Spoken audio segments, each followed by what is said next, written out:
In a small town where justice wore a badge and family meant everything, someone crossed a line that shattered both. August 18, 6:37 a.m. A 911 call comes in from a frantic voice. "My wife, she's not breathing. I think she's been shot." The caller? Sheriff David Carter. A respected lawman. 25 years on the job. Tough. Old school. The kind of man who says protect and serve like it's scripture. His wife, Grace Carter, 33, was found sprawled on the floor of their farmhouse kitchen. One gunshot wound to the chest. No sign of forced entry. No defensive wounds. Just blood. Silence. And a gun that didn't match the sheriff's service weapon. David told investigators he was out checking on cattle. Grace had insomnia. "She probably came down for a drink," he said. His hands were shaking. They chalked it up to shock. But from the very first hour, something felt off. Grace was young. Beautiful. Full of life. Too full, some whispered. Especially around Daniel Carter, David's 24-year-old son from a previous marriage. Daniel had recently moved back into town. He was helping on the family ranch. Recently discharged from the army. Quiet. Intense. Strange sense of distance, even in his own home. But what no one knew, at least, not yet, was that Daniel and Grace were keeping a secret. A secret wrapped in lies. And death. At the diner on Highway 4, Grace was seen arguing with someone in a black truck. The surveillance footage isn't crystal clear. But it's Daniel's truck. They are fighting. Her hands are shaking. His jaw is clenched. Then she gets in the truck with him. They're gone for 42 minutes. That detail? It doesn't come up until weeks later. Because for the first week, this was treated as a burglary gone wrong. An open and shut tragedy. A sheriff's wife. A random break-in. No leads. Until the lab report came back. Gunpowder residue was found on Grace's left hand. Not just a trace, a full discharge pattern. She fired a weapon. But no second gun was found. And Grace was right-hand. Suddenly, suicide doesn't make sense. And neither does the burglary story. That's when internal affairs steps in. What they find next turns suspicion inward. Grace's phone had been wiped. But not cleanly. Data recovery pulled up hundreds of deleted text messages. Almost all of them, to Daniel. Midnight confessions. Emojis. "I can't do this anymore. I wish you were older when we met. You make me feel safe. You said he wouldn't find out." They weren't just close. They were lovers. The sheriff's wife. And his own son. This wasn't just a love triangle. It was an emotional detonation waiting to happen. You're dealing with loyalty to a father, infatuation with a forbidden woman, and two people caught in a lie so toxic, escape seemed impossible. Back to timeline. Sheriff Carter is re-interviewed. They ask if he knew about Daniel and Grace. He pauses. Looks down. Then says quietly, "No. I didn't know. Not until after." But here's the thing. He did know. A neighbor came forward. Said they heard a screaming match at the Carter house 2 nights before Grace died. Not Grace and Daniel. Grace and David. The neighbor says she heard one sentence that chills investigators. "If you ever touch him again, I'll bury you myself." David denied it. But now the narrative had flipped. This wasn't a random killing. This was an emotional war. A love triangle soaked in power, betrayal, and blood. Then, the most damning detail yet. Investigators traced Daniel's phone data. He claimed he was in the next town over that night. But GPS puts him within 2 miles of the house at the time of the murder. What's more, camera footage from a gas station shows him filling up at 2:14 a.m. Grace was killed between 2:10 and 2:20. When confronted, Daniel says nothing. Just stares. Then he says, "She told me she was going to tell him." That night. The case is spiraling. One twist after another. Daniel is arrested. Charged with second-degree murder. But right before trial, he changes his plea. Not guilty. Because he says he didn't pull the trigger. He says Grace did. She said she wanted to scare him. Said she'd threatened him with a gun before. But this time, it went off. No one believes it. Until a sealed file shows up in Discovery. An anonymous tip. A letter. Typed. Untraceable. Just 6 words. She wasn't the first. Check Renee. Renee? Renee was David Carter's first wife. Daniel's mother. She died in a freak hunting accident 20 years ago. David was with her. The only witness. She was shot in the back. That case? Ruled accidental. No investigation. But after the letter, everything changes. A hidden pattern emerges. Wives. Guns. Secrets. And one man always walks away untouched. Then, the twist no one sees coming. The recovered metadata from Grace's deleted photos reveals something terrifying. On the night of her death, she was recording. A voice memo. Hidden. Tucked in her pocket. Investigators play it. The audio is distorted. But clear enough to make out voices. David. Daniel. Grace. All three. Together. A heated argument. She's crying. She says, "You're both sick. You think I'm your toy? I'm done. I'm going to the DA." And then, a gunshot. A crash. Footsteps. Breathing. Then a voice. Calm. Male. Cold. "No one's going to believe you were ever innocent." One woman dead. One son on trial. But now, suspicion turns to the sheriff himself. And someone wants the truth buried, just like the last wife who got too close. The secret no one in that family wanted uncovered is about to come out. "You're both sick. You think I'm your toy? No one's going to believe you were ever innocent." Gunshot. Silence. What do you do when justice lives under your roof, and the killer wears your family's name? The leaked audio changes everything. Sheriff David Carter had once been the face of law and order in Elkhorn County. Now, his carefully constructed mask is crumbling. By the 10th minute of the investigation's reopened timeline, his control is slipping. He refuses to step down. Tells the press he's being politically targeted. Calls his son's arrest a mistake born from grief.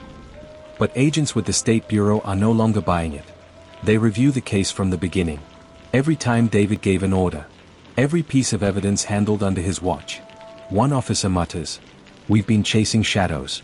But maybe the devil's been standing in the sun the whole time." In a rare moment caught on a courthouse security feed, David's seen alone in a stairwell. His shaking. His badge is in his hand. He doesn't know the camera is on. He whispers something to himself. It wasn't supposed to happen like this. Investigators freeze the frame. That's the first real crack. Then they revisit Grace's past. Not the headlines. Not the scandal. Her truth. A journal recovered from a storage unit she kept secret. Hidden under a false name, Anna Rivers. Inside, detailed accounts of manipulation, isolation, love twisted into leverage. Grace writes,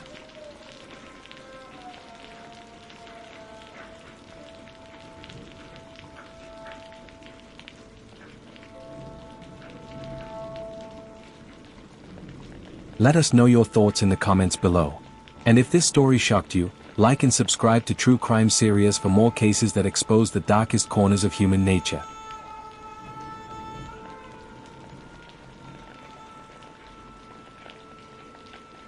The phone contained one audio file, recorded weeks before Evelyn's death. Preston's voice, nervous, excited, terrifyingly calm. She said she's gonna tell him. But she's not leaving. I won't let her. If she talks, everything's over. I have to make sure she doesn't. The room went still. Investigators leaned in. One agent's hand trembled as she paused the recording. Benji dropped the phone onto the table. He told me he'd make it look like an accident. That his dad would cover it. Said he'd done it before. Done what before? That part, Benji wouldn't say. The final days of Evelyn Carter's life looked very different now. She wasn't a woman who tripped. She was a woman trying to break free. In the weeks leading up to her death, she'd visited a divorce attorney, made quiet withdrawals from a joint account, and booked a motel room under a fake name in the next county. But she never checked in. And the only person who knew about the reservation? Preston. The fallout was instant and vicious. Community members turned on each other. Some still backed the sheriff, insisting it was a setup. Others demanded his badge. "It's like the whole town has been gaslit for a decade," said Reverend Mills. "We thought we were following a shepherd. Turns out, it was the wolf all along." The sheriff? He stopped talking. No press. No interviews. And no sign of remorse. Until the raid. 3 weeks later, state investigators executed a warrant on Sheriff Carter's property. In a locked drawer, beneath old case files and a loaded revolver, they found a black notebook. Inside were journal entries. Paranoid. Erratic. Rambling. But one entry stood out. She told the boy too much. Weakness is contagious. I can't afford either of them turning on me. Blood is blood. But betrayal? That's personal. As the screen fades to black, we see Preston being escorted into a holding cell. He turns to the camera, a cold smile spreading across his face. You think this is about me? You haven't even met the real monster yet. Next time, buried evidence, sealed files, and the woman who says she saw everything and lived. We thought we understood what happened inside the Carter household. But Evelyn's death wasn't the beginning. It was a cleanup. And the man holding the mop? He wore a badge. It started with a box. Unlabeled. Buried in the back of the evidence room at Briarwood County PD. Inside. A VHS tape. A sealed envelope marked "Do Not Process." A cassette recording with a handwritten label, "July 12th Confession, C. Ortega." None of it was in the system. None of it was supposed to exist. And all of it, linked back to Sheriff Daniel Carter. We obtained permission to review the tapes. The first segment, grainy footage from a 2005 interrogation room. A young man, eyes bloodshot. The name on the report, Carlos Ortega. Charged with assault, later released. But here's where it spirals. Carlos says this. He told me to make it look like she fought back. Said if I did it right, I'd walk. I did what he said. And she died anyway. Then a pause. He leans forward. You don't get it, man. That girl? She wasn't the first. We brought in a digital recovery specialist to verify the footage. Metadata confirmed the tapes were logged in 2005, then deleted from official records in 2006. Overwritten. Buried. But not gone. Our forensic analyst reconstructed the timeline. Using backup server files, they traced digital footprints linking the redacted case to Evelyn's husband, Sheriff Carter. He didn't just delete the tape. He moved the body. Evelyn kept a journal. Mostly gardening notes. Scribbles about church events. But in the final pages, her handwriting changed, shaky, rushed, fragmented. He watches me when I sleep. Preston isn't just confused. He's scared of his father. If anything happens to me, tell Rachel to check the blue folder. That folder? It was found sealed in the attic, behind insulation. Inside were photos. Polaroids. Evelyn. Bruised. Holding a calendar. The same day Preston got expelled for fighting with a teacher. Except, the teacher was never named. Dr. Maya Collins, forensic psychologist. This is a textbook example of generational coercion. You don't just find power in abuse, you find loyalty in silence. Sheriff Carter didn't just rule his family. He engineered their dependencies. Even Preston's violence was redirected away from the sheriff. He made them afraid of everything but him. She pointed to Preston's childhood photos, ones Evelyn had marked with notes. Age 7, wet the bed after Daniel's discipline. Age 10, stopped speaking for a week. Age 13, told me he wanted to disappear. It was time to reveal the recording. Audio clip 1. Muffled, I didn't want to do it. You didn't have to. You told me she'd ruin everything. And did she? She's gone, isn't she? Audio clip 2. Preston's voice. Crying. Angry. You made me clean it up. That's what men do. Audio clip 3. You're the law, Dad. Who's gonna stop you? Then silence. Then the click of a lighter. And one last line. The thing about monsters, son, is they don't hide. They wear uniforms. We cut to retired officers. One, anonymous, sits in shadow. We all heard rumors. About the way Carter handled problem cases. About a girl in 2006. About a woman before Evelyn. But he was our sheriff. Our symbol. You don't question the symbol. Another, retired Deputy Lane, stares off camera. I think we were complicit. Not because we knew, but because we never looked. Intercut with local townspeople, church members, school teachers, grocery clerks. They all say the same thing. We believed in the badge. Briarwood changed. The Carter home stands empty now. No for sale sign. Just boarded windows. The sheriff remains behind bars, awaiting trial. But locals still lower their voices when his name is spoken. There's a kind of collective forgetting happening. A shame that coats everything. Rachel, Evelyn's best friend, sits on her porch, holding a copy of the victim's journal. I asked her once why she stayed. She said she wanted to protect Preston. And I asked, from who? She never answered. A final shot of Evelyn's handwriting. If I go missing, tell them I tried to leave. I tried. When authority becomes control, when silence becomes safety, when love becomes leverage, what happens to truth? And if monsters don't hide under beds, but sleep in the room down the hall, what hope do we have of stopping them?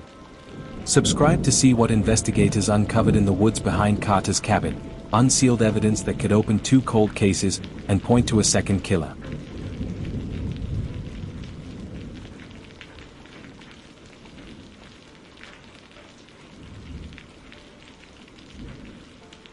He treats me like property. Daniel sees me. But even that feels like drowning with a lifeguard who never learned to swim. She was trapped. Loved one. Feared the other. The line between them blurred. In Elkhorn, everyone knows everyone.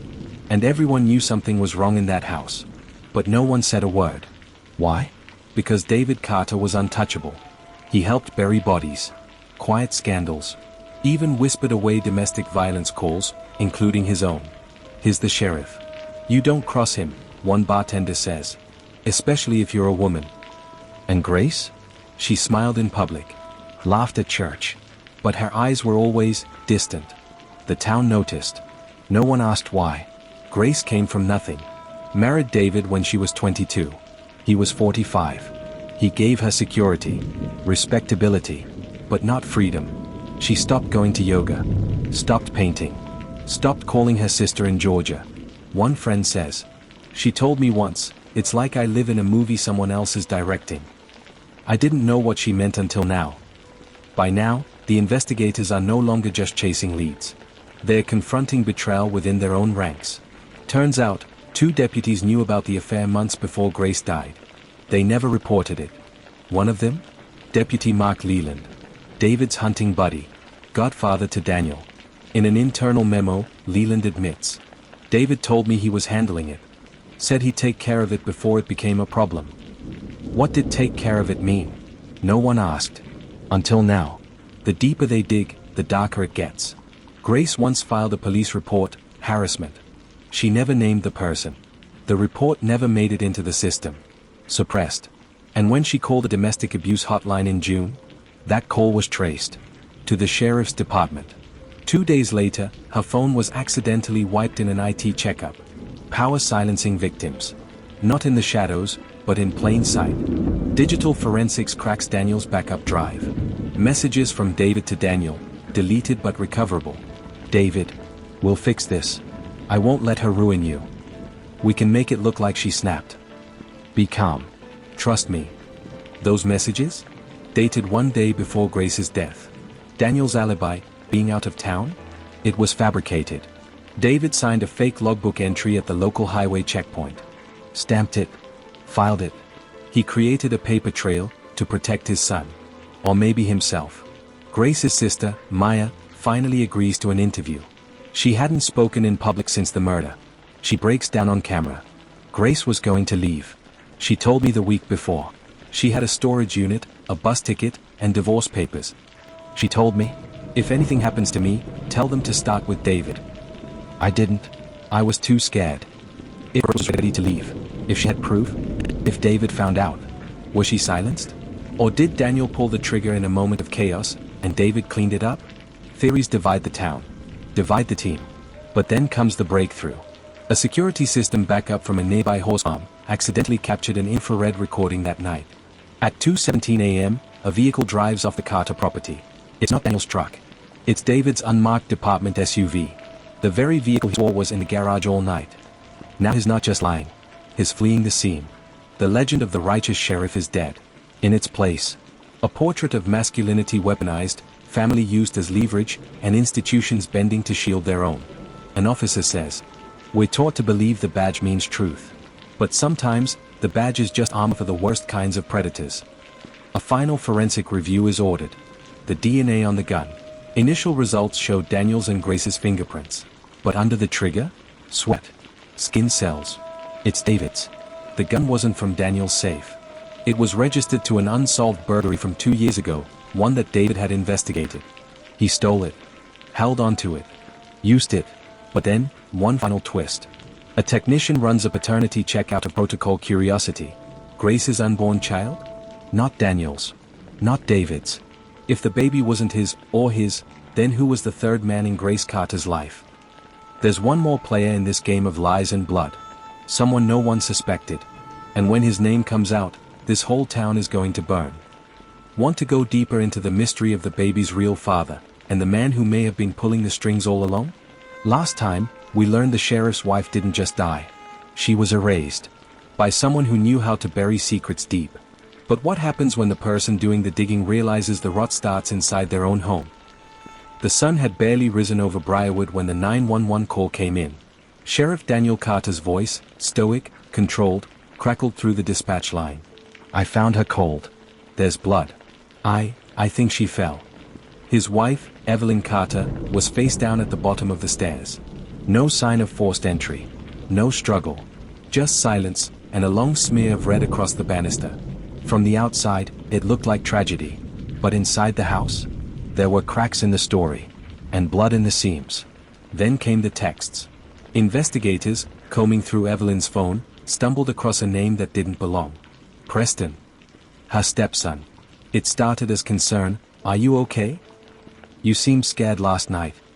Then shifted. Don't say anything to Dad. Wish we could run away. What was this? A secret bond? An affair? Or something darker? Investigators were stunned. Preston was 24. Evelyn was his stepmother for 15 years. But these messages didn't read like mother and son. They read like desperation. Like obsession. Evelyn Carter was, by all accounts, warm. Quiet. The kind of woman who kept a polished smile at Sunday services even when her hands trembled behind the hymn book. But her best friend, Rachel, saw more. She wasn't happy. Not for years. That house was like a prison with a porch. Rachel recalled bruises Evelyn brushed off. Silent car rides. And how Evelyn once confided. I feel like I'm raising his mistakes more than I'm raising his kids. But the worst came a few months before her death. She told Rachel she'd started locking her bedroom door. Briarwood was the kind of place where lawmen were legends and rumors were gospel. And Sheriff Carter? He was the law. So when questions started surfacing, why the home surveillance had conveniently gone offline that night, why the medical examiner delayed toxicology, it felt like heresy to speak up. Deputy Klein, a 10-year veteran, was the first to break. Whispers of erased call logs. A hidden backup phone. And one sentence he couldn't unhear. No one needs to know she was trying to leave. Wait, leave? Was Evelyn planning to run?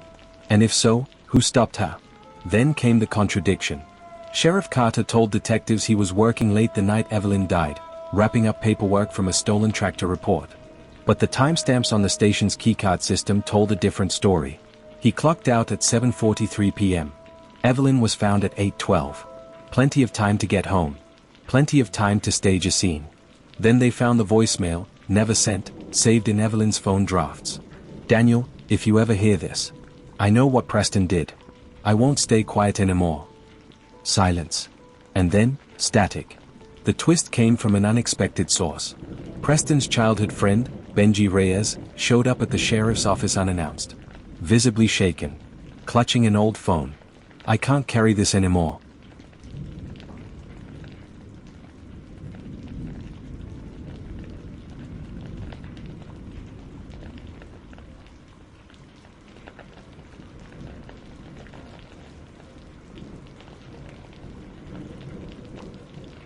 Let us know your thoughts in the comments below.